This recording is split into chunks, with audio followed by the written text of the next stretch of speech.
Oh, big man with his meeting. Yeah, eject. With my payment for Zoom.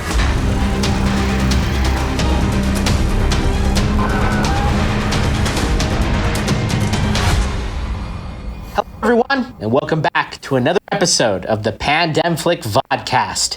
This is the show where a panel of hosts take a deep dive on a number of different films that all center around the theme of a viral pandemic or a viral outbreak. And of course, we are producing this entire show during our own actual real-life global pandemic. So every single one of your hosts is isolated in their own quarantined space, bringing you primo entertainment. So thank you for tuning in.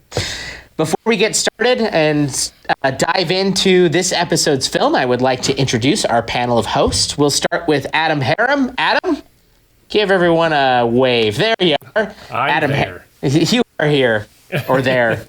You're everywhere. I am. I'm with you Like all. Jesus. Or Yes, exactly. the end of Powder. Yeah.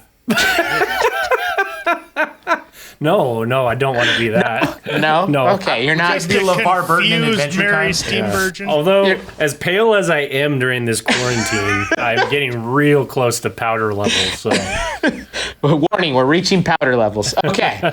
Adam, of course, is an award-winning filmmaker and is the host of the YouTube web series Done Better. Adam, thank you very much for joining the program. thanks for having me, Boyd. You're welcome. Moving on, we've got Mr. Isaac Joslin. Isaac, give everyone a little shake of your gigantic beer glass. Give the people what they want. There you go. Shake it. We've Once got, again, At the Coyote give the Ugly. people what they want. we've got a lot of comments about your giant beer glass, Isaac. We got to give the people what they want. Isaac, of course, a man of many talents in and around the film world. I have And three talents. that's many. Yeah. He is also the host of the SacCast Movie Pod, where he explores the twisted depths of his own film tastes. The show is currently on hiatus, but there is 972 million hours of previously recorded content that you can catch up on, so please do so. Isaac, thank you very much for joining the show. Welcome. And we've got Clancy Bundy sitting over there looking, content. Hold on. What? Jocelyn's got a little Boilermaker he's got going on over there. He's got like a chaser. Yeah. All right. Well, I had to watch Blindness. The fucking wheels are off the cart. we're 2 episodes past that now, man. Get over it. Jesus Christ. You don't hear me talking about your goddamn Japanese noise music film. That was like 8 episodes ago. Would you? Maybe later. Clancy, sorry to steal your thunder there. Clancy, of course, is a jack of all trades, a man of many Master of talents none. himself. Not only is he involved in the Done Better web series, he's also the co-host of the SacCast Movie Pod, and the guy's not too bad with a pen and paper. He's a very talented artist, and you can catch out all of his wonderful doodles on Instagram, Scribbles of Clancy. Clancy, thanks for joining us. Of course. Thank you. And I am your final host, the end-all host, Adam Boyd. I'm a professor of film at Eastern Washington University, and this is the PandemFlick Vodcast. Thank you very much for tuning in.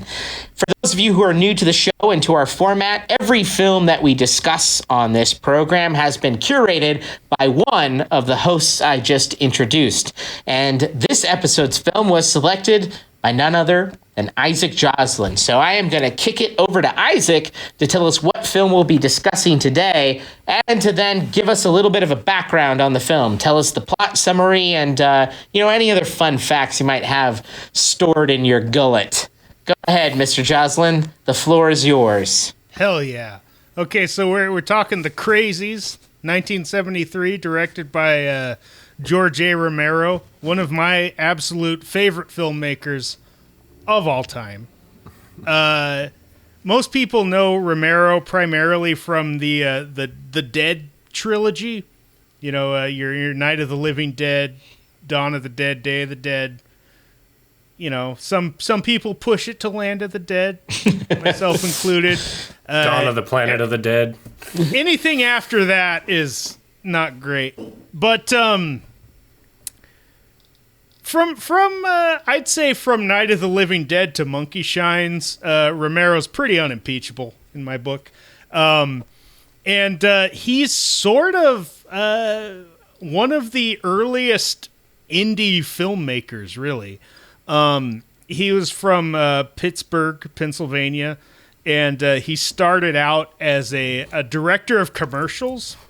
And I would highly suggest anyone to look up his commercials on YouTube if you ever have if you ever have to shelter in place during a pandemic, maybe look For days up on end. Yeah. Romero's old commercials. There's a special feature on the Millennium edition of Night of the Living Dead is a bunch of his old commercials, and they're delightful. And you can actually, it's fascinating because you can actually see a lot of his style forming throughout those, 60s commercials for brands of beer that don't exist anymore and whatnot. But in the late 60s, he and his buddies got together and were like, hey, we're sick of doing commercials. Let's make a for realsies movie. And they made Night of the Living Dead, which was a insane hit that he didn't profit off of that much because he forgot to put the copyright on the actual print of the movie. Yeah, there's a classic story about the importance of legal copyright. Is that story. Yeah, and that's why there's so many public domain shitty editions of Night of the Living Dead available now. But in the ensuing years between Night of the Living Dead and Dawn of the Dead in the later 70s, he made a bunch of really great movies. Including this, The Crazies, which is sort of a continuation of the themes from Night of the Living Dead and an elaboration on those themes, and also the template for the Dead films that were to come. Whereas Night of the Living Dead deals with the beginning of a zombie plague in a very micro way. The Crazies sort of balloons that out into a more macro version of how a pandemic can start. And in this case, it's about an American bioweapon that accidentally leaks into a town's water supply. And the effect of this bioweapon, it doesn't turn them into the living dead, but it turns them into the titular Crazies. And people go nuts and start murdering and fucking each other, and it's a delight to behold.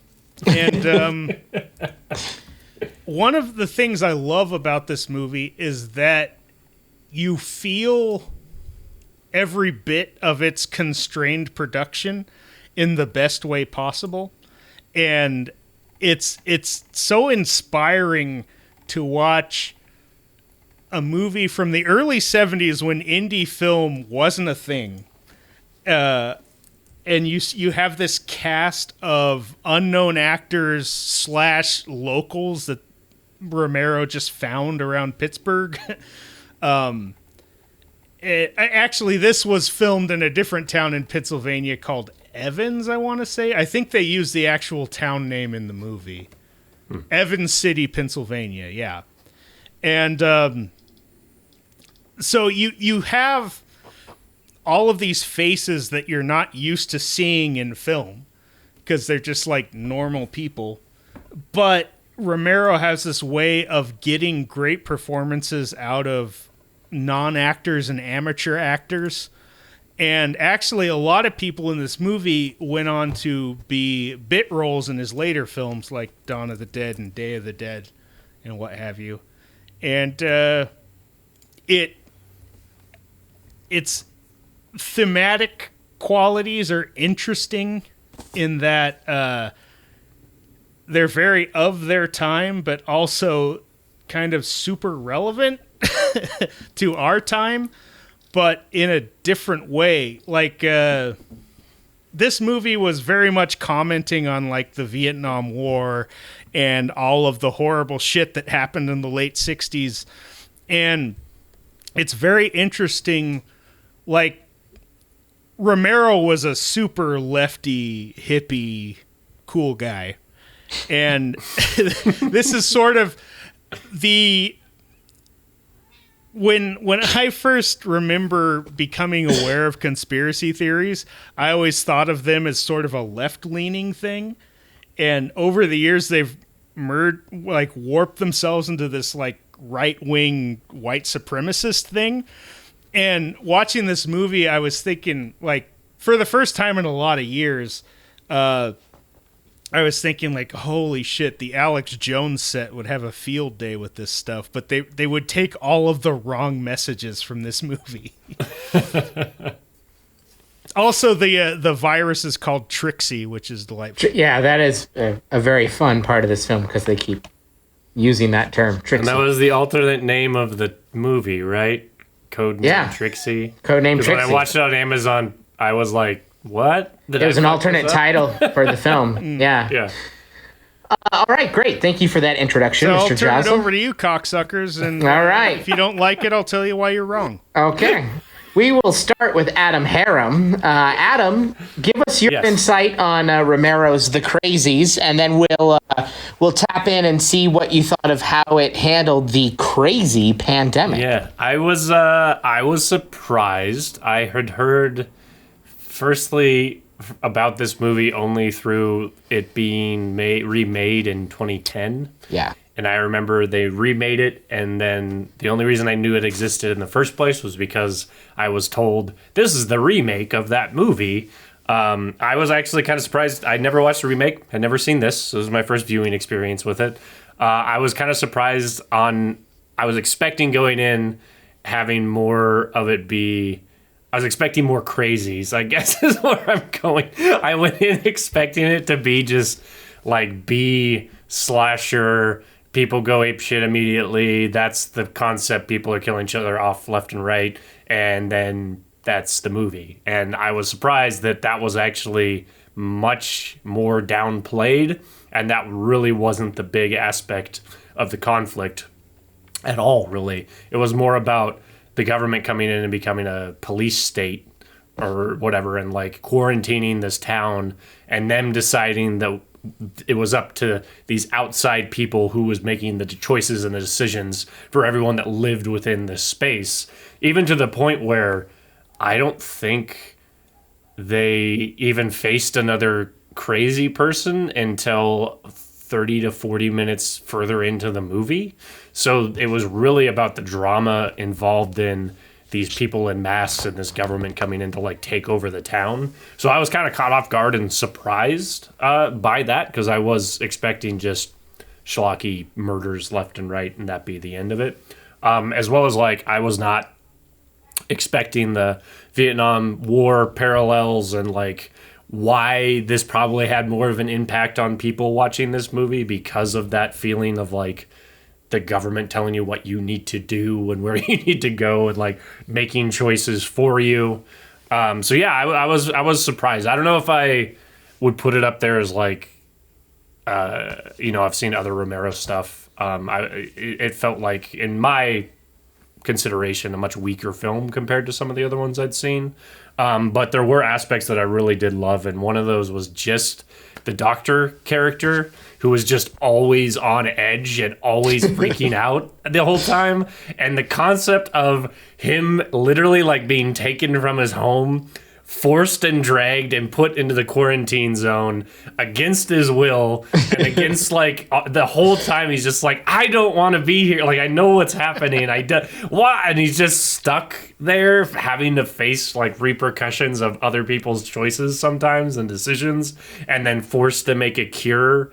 And then immediately also just like gets screwed over. Yeah, it doesn't go so well for him. No, and like he finally like I solved it, and immediately still just amped up like That was so silly to me. Like he's like, I'm not gonna tell you what I found. I'm just gonna walk out here with these test tubes. Yeah, well, and they even like they enunciate it more than once. Like, doctor, you should just tell me lest something happen to you on the way out, doctor. I took that as like we don't know if he's gone crazy or not. Well, that's interesting. I saw You it didn't as get just. that at all? Well, I just at all, no. saw it as like this the stupid woven mesh of bureaucracy of that Yeah. everyone's keeping their agendas to themselves, wanting to. Yeah, I mean that's part of it, but also yeah. he's acting strange as he's discovering. I mean, in Well, he's quotes acting that- strange the whole time. It might. Well, He's pretty theatric. So, but that's a great theme throughout this film is how do you discern? Yeah, and that just really quick, that actor is Richard France, who, if you're a fan of Dawn of the Dead, he's the guy in the opening newscast who's like suggesting that He's like the people should scientist. No, he's like suggesting that people should eat the bodies, and Yeah. he has like an eye patch, and his iconic line is "dummies, dummies, dummies." God damn He it. reminded me a little of like Orson Welles a little bit, Yeah, like he's in his. sort of a half-assed Bostonian Orson Welles. Yeah. Yeah, that's exactly No, what but it is. I love him in this movie. I think he's great. delightful. Super over animated. Yeah, I mean, I wasn't as invested, I guess, in it as I thought I would be. I did enjoy the different themes and like the ways it played with it. And then as far as like bringing in the pandemic aspect, I did enjoy that. Like that wasn't just the main drive of the movie, was just people going apeshit and then people having to put them down and murder them.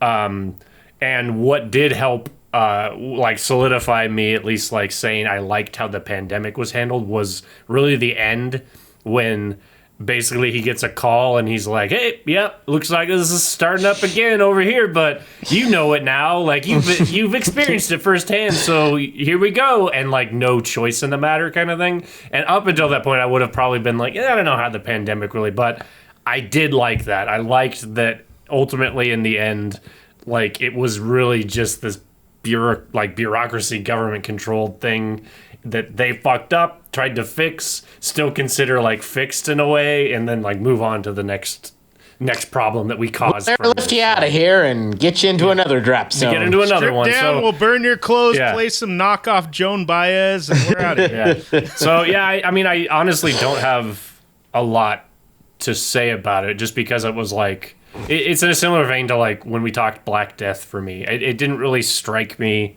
much. I didn't get too invested in it, but it was like cohesive and worked for me on levels here and there, as well as little moments that I enjoyed. I like the idea of like, were gas masks before this seen as kind of like creepy or strange? I assume so. They've always been, but this really solidified like that was the terror, was these maskless people telling you what to do, not so much the actual pandemic itself for the virus. So I enjoyed that aspect of it. But so it gets a pass for me. It survives. But I don't think it's not like an enthusiastic one on my end. It's a unenthused diagnosis of survival. All right. Well, eat half a dick. I'll eat the whole dick, Isaac. All right, I don't half-ass something. We head over to Mr. Bundy. Clancy, why don't you give us your thoughts on George Romero's The Crazies, and feel free to expand on how it handles the crazy pandemic. God damn. Hold on, I gotta flip a coin to see whether I want to bust Isaac's chops or actually be honest here. A 20-sided die. Yeah. Critical fail. Oh God, he's gearing up. It's fine. Fine movie. I didn't understand the pathology. Like, it seemed to get in the water, and then it sort of just, you either infected with it or you weren't, and it developed in weird ways. Sounding a lot like the cabin fever problem we had with the pandemic spread in the water inexplicably. But other than that, God, you're just a fucking grave digger. You're just digging up these stuff. buried corpses. I like consistency in my criticism. Right. Well, it's a great way to tease people. If you don't know what Clancy's talking about, go check out episode 2. Was it 2? No, I like. Well, seriously though, like the movie was fun. I liked. My favorite character was Clanky. His name was Clankers. Yeah. I had justice for Old Clanky. wall-eyed Clank. Yeah. Like you could tell how thirsty he was at the beginning of the movie. Like, I want to bang your girlfriend, man. But dude, I loved that actor, and I think this is the only thing he's been in. He was great. He was so natural, and I believe every. Yeah, his performance is fantastic. I thought him and the lead character, David. Yeah, David. They looked like the 2 cavemen from like the Geico commercials or whatever that was. Like both of them were just Cro-Magnon men from some lost evolutionary branch of our species. I saw To some me, of the. they I look liked like it. To me, they look like my dad's friends growing up. They definitely I dressed have to that way. 100% agree with Isaac because like the people you see, especially in the crowd scenes, like there's no central casting. These are real people. Like there's a guy when they raid the dance hall, he's front and center with his mutton chop mustache, and he's wearing a green. It's great. Anyway, aside from the weird looking people, I really like the second like way more so than the main character, which was my big problem. I was just like, I like Clanky so much because he's like a good dude, and he's not gonna like this messed up teenager that's coming onto him. He's like, oh God, get away from me, man. We gotta get out of here. She's nuts. Like he's a good person, and the main character is just a douche. Fuck that guy. I didn't get a lot of what they were talking about. Maybe Isaac can explain it to me, but like, yeah, they talk directly about Vietnam War. Both of the protagonists are veterans of the Vietnam War. But they seem to hold no reservations on murdering other soldiers.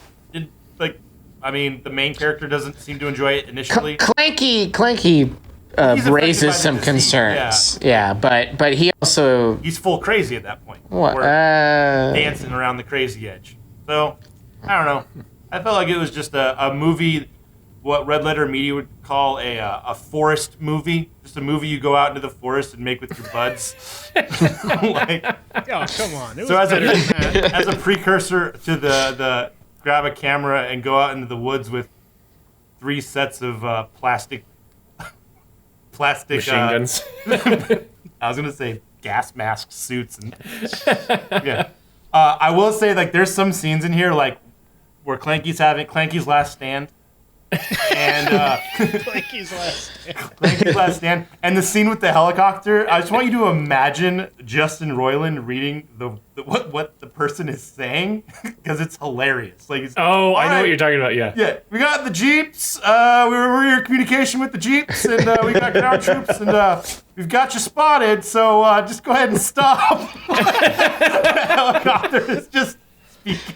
Like, I noticed that too. I started cracking up about that. It's like the way he talks is just stop, like knock it off. Hey, we're in contact with the ground troops and the helicopters. So if you could stop running. Come on. That just made it feel all the more human to me. It's true. Like this wasn't as like I'm not gonna shit on this the way I shit on Omega Man because this one I actually enjoyed watching. But yeah, this is as far as like a pandemic movie. I think, like much like the other 2 movies we talked about recently, it's more about the reaction authorities have to something like this, and the fact that they're directly responsible to it is, that like really cynical sort of underpinning that I really enjoy. So yeah, I'm gonna give it a pass overall. Got it. It's fun schlock. It survives. Yep. So that's 2. I'd say Clancy's was a little more enthusiastic than Mr. Harum's, but it's surviving so far, Isaac. I love how all of the soldiers have Beatles haircut. Like they take off their masks and they look like French-faced kids with long hair. I'm just like, Fun fact, all of the soldiers with the gas masks and the jumpsuits were high school students from the local high school. Really? Yeah. That's according to IMDb trivia, anyway. There's that great shot where, like, I think Clanky's shooting at this wagon.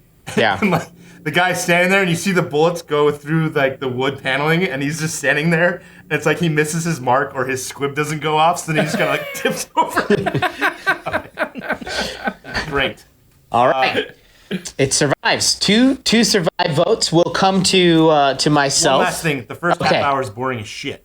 It's like a boring movie Boring without as shit. The movie starts at 29:29. Like, there's the scene with we burn the house down, but then the next 25 minutes is like the Bourne movie minus all the Bourne. It's just people talking in radios and calling each other on the phone and being super dramatic. And that was my final critique. Okay. After 29 minutes, Isaac, I'm with you. But it survives after that 29 minute. It lances the boils and is able to heal. The grandma that stabs that guy with the knitting needle. The way that guy reacts is probably like the most genuine, best death. Like, it felt honest again because he's just like, he's like trying to crawl. He's like so confused, and he's just like crawling out with the ball of yarn dragging behind him, like trying to talk to his buddies, and even his buddies' reaction is just like, oh my god, like I loved that little bit. I didn't realize Jeff Daniels was in this movie. He's not, but that's facetious. But like the guy with the shotgun when they raid that first house, he's shooting at us, Burns. Yeah, like a crazy Jeff Daniels. Anyway, all right, Romero's The Crazies. As someone who's seen a decent amount of Romero's work, I think I'd agree that this isn't the strongest Romero work, but it's a work that it's like it has the dressings of everything that he has strength in, and I think like it's probably something that I still really enjoyed, even saying Dawn of the Dead I enjoy more, Night of the Living Dead I definitely enjoy more, but I just like the thing I'd start off with is I was laughing during the credits because of like the beautiful note of cynicism within that, and just the sequence of like this very, I don't know, there's a dark humor, I mean, to a lot of his work, and just like this whole thing of like this poor colonel who's been thrust into this, he's just another cog in the fucking machine, and the whole film is this criticism of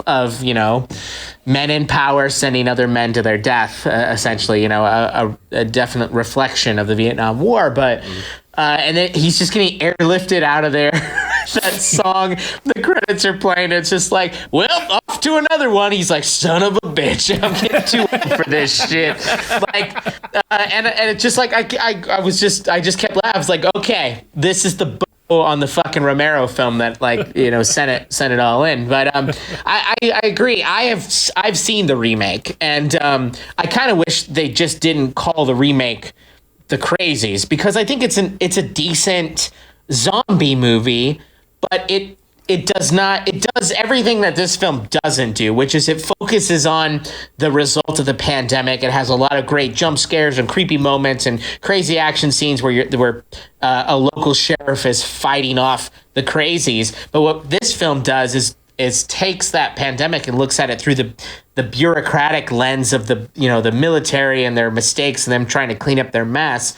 And what I really like about this film, which is nowhere anywhere in the remake, is that there's this level of uncertainty in the film where you feel sympathetic for everyone involved, because you have these like military personnel who are going in trying to contain this mess, and that you have this rural community to like, even there are clear points where the grandma's gone crazy because she's stabbing people with knitting needles. Yeah. But there's also farmers who are like, there's masked military men, and like if we apply this to today, it's just like, it's fucking Waco. They're like, no man, like, you can't get the agents off our property, and like, so you're like, Jesus Christ. And so military, apparently high school children are being murdered by the local community, and you're like, Jesus Christ, this is a fucking mess. Like, who cares if they're going crazy or not? This is a really interesting exploration of the military force coming in to have to basically enact martial law on a community for their own safety, and what ends up occurring is just a bloodbath. And I think it's a really dark and cynical way to like play with that. And you can take the standard Hollywood approach of being like, oh, it makes you go crazy. We're gonna have some great scenes where some farmers stab some dudes with pitchforks.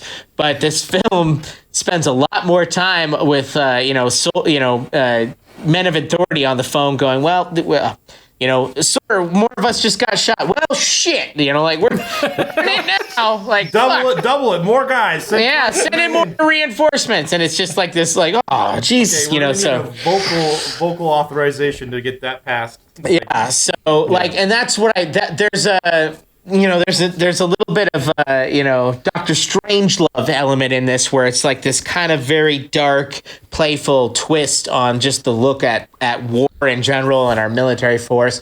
That is, it's like the enemy's not the disease; it's the system that's trying to deal with it. Absolutely, and the ignorance that thrives within it, which gives this film a very unique approach. And if you watch the remake of the Crazies, just don't think of it as a remake, because it's not. All they did was take the core concept of, a virus makes you violently crazy, and then they made their own zombie movie. And it's lacking the depth that this film has. And what I do really like is, I think Isaac's right. At every turn, you see the constraints of the budget in this film.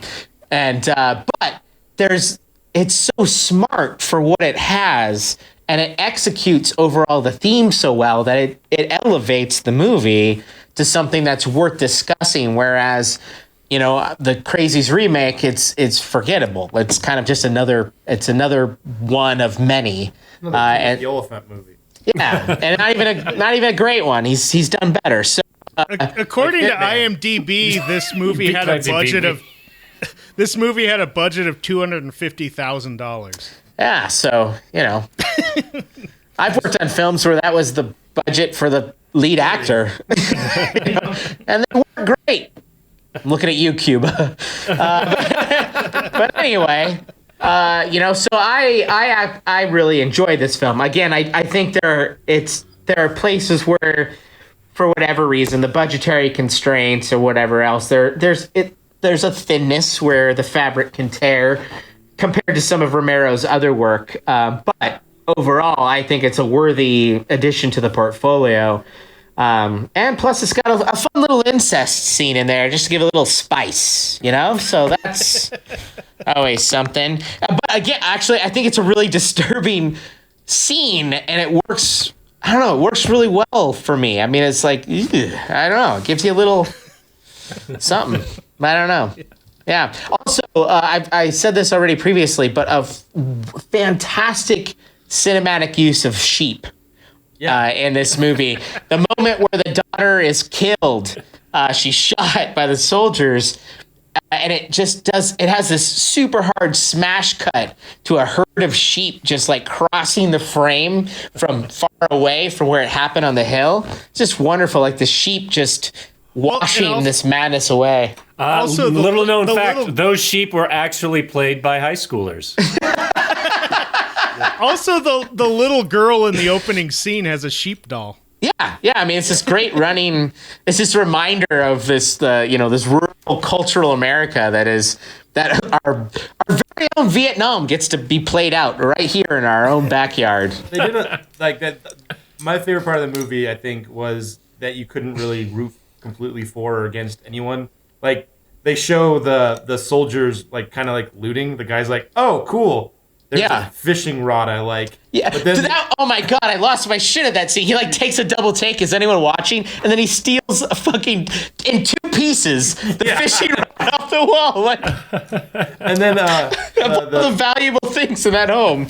He's like, I'm gonna hit the creek this weekend when this is all over. In this intoxicated water. Get me a trout. The very next scene was and yet we have people storming government buildings so they can fish again. It's perfect. Go ahead. I'm sorry, Clancy. The guy's grabbing a kid, and the kid's like, "I want my doll," and then he goes back and lets her grab her doll. Okay.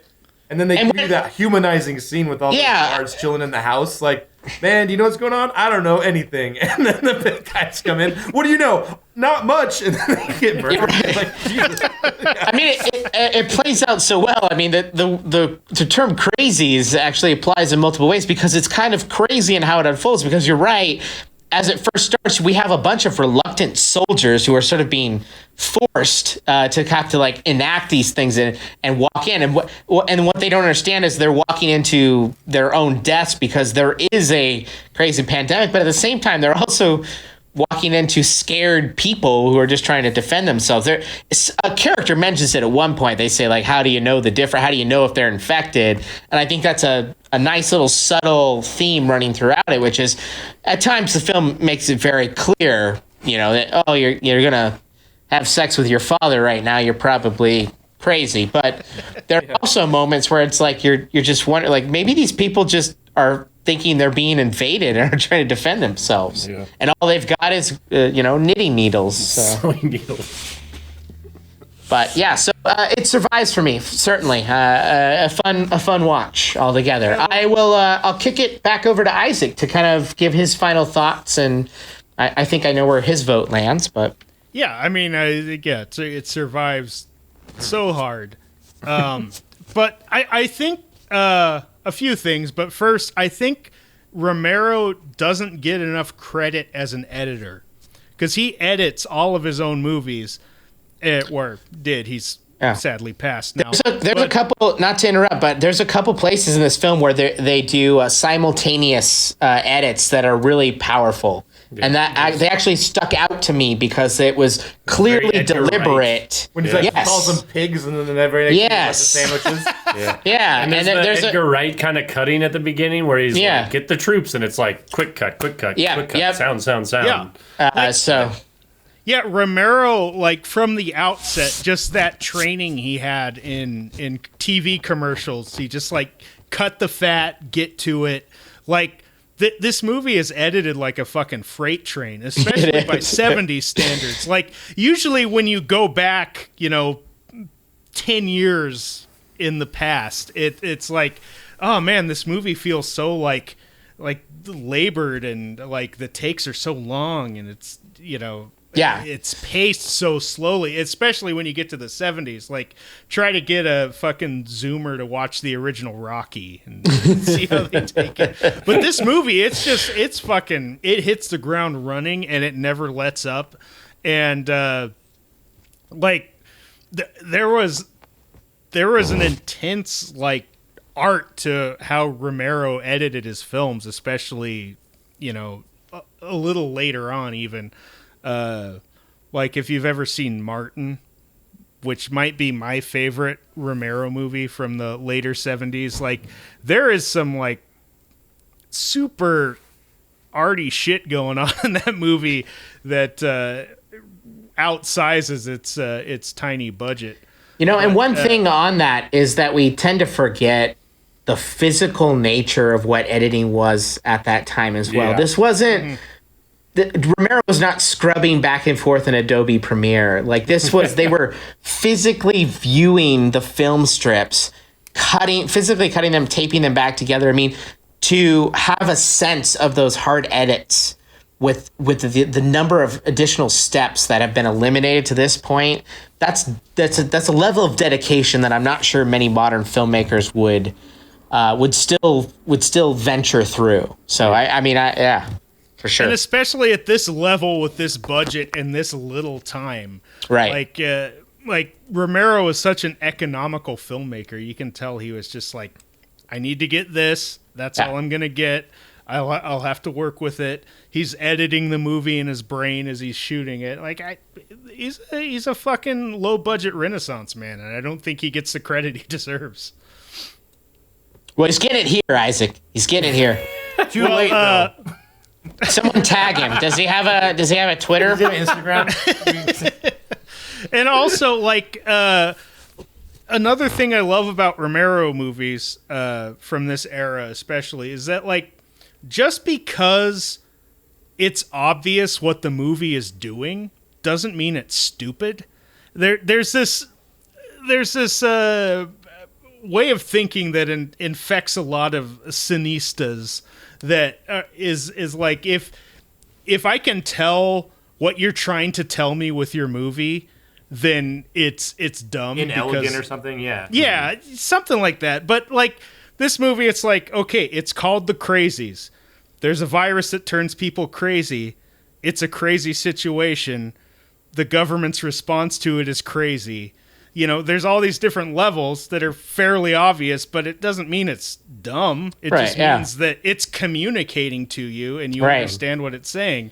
Yeah, you'd argue it's clean, it's succinct in that way. Yeah. This is like, like Romero was a cinematic punk rock before that was a thing. You know, it's very simple, and and he's able to develop his own language in a low budget context that is, to me, just as effective as a lot of the big, you know, studio movies of the time.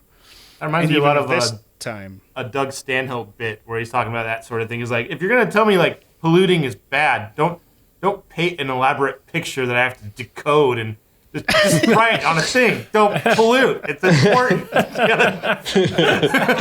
It's important information. Don't hide it. Yeah, I don't know.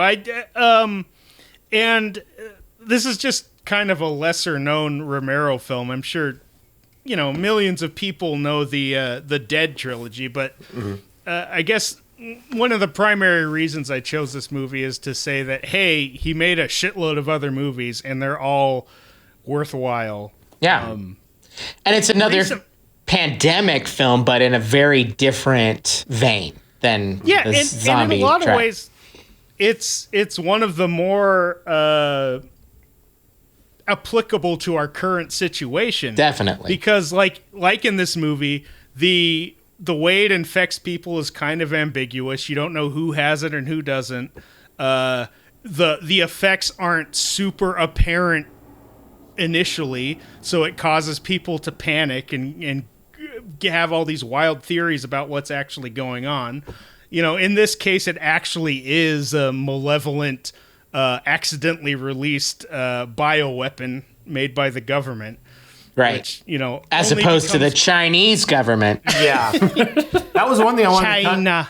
One thing I think it would be interesting to talk about is like how this kind of like pairs in, because I think this might be the kind of movie a lot of conspiracy theorists might lean into. But it's just like in the movie The Crazies. The government are going to come isolate the whole community and shoot you if you try to leave your homes, kind of deal. Like, yeah, that's another thing. It's like I was saying earlier, like, to me, conspiracy theories always felt like a left-wing thing when I was growing up, and now it's been co-opted by the completely opposite side of the spectrum, using the same tropes and language from that older progressive style of, you know, conspiracy theory from when, you know, they were actually doing weird shit, like, you know, assassinating Black Panthers. And right, yeah. They've tapped my phone to find out that I'm trying to start a social change. And suddenly, for some reason, everyone forgot that Nixon was behind a lot of that shit, and they just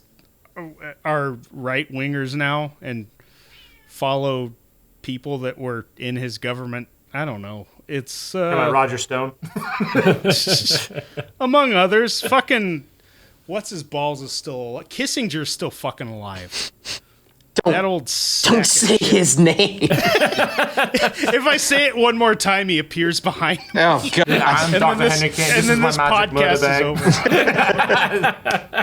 But I don't know. I mean, Romero is on the right side of history, and I feel like, on top of everything else, I think Romero was primarily a satirist. Like, oh, absolutely, yeah. Yeah, I mean, as kind of below the surface as that was, I mean, there was a point late in his career where he started reading. I think he started reading the papers that were written about him and kind of drank his own Kool-Aid. And it became very ham-fisted in his last couple of movies about his social commentary or whatever. like he said the casting of a black man as the lead of Night of the Living Dead, he didn't actually intend to make a statement. He was just progressive enough in his own life that he was like, oh, the black guy did the best performance, we'll cast him as the lead. And suddenly it gave this movie all this extra weight because he didn't see through that lens. Mm-hmm. I don't know. I don't know. I think The Crazies isn't Romero's best movie, but it is a crucial movie in understanding the rest of his oeuvre. It's a bit of a key. Yeah, it sets the template for a lot of what he did later on. Any other interesting facts? Who else was played by high schoolers? The father who fucks his daughter is the guy who plays the crazy doctor in Day of the Dead. That's Adam, $5.